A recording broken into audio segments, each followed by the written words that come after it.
And I embraced Islam about 13 years ago, roughly, give or take a year, I don't remember exactly.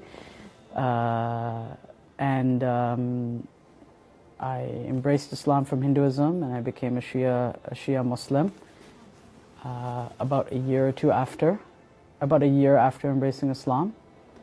And then I went on to make the study of Islam and Islamic history and Ahlul Bayt not only my profession, but my entire life. So it's both my hobby, profession, and faith. The beginning of my journey really was focused on two things. It was on the oneness of God, monotheism, and prophethood.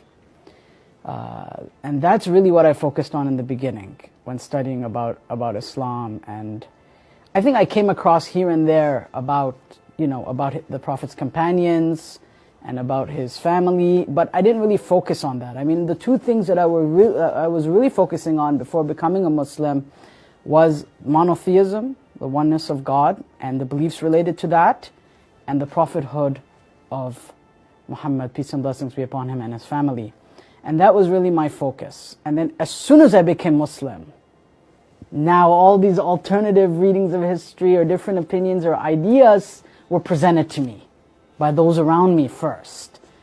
He took me down into his library and he kind of said, do you know anything about the Ahlul Bayt? Do you know anything about, the path of the Ahlul Bayt? You don't have to decide anything, but it's good to know.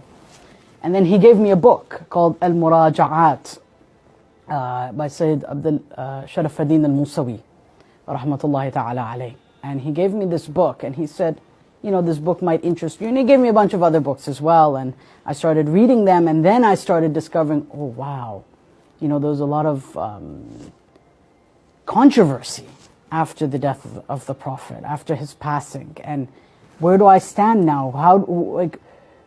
What determination do I make about all these different events that happened after the death of the Prophet?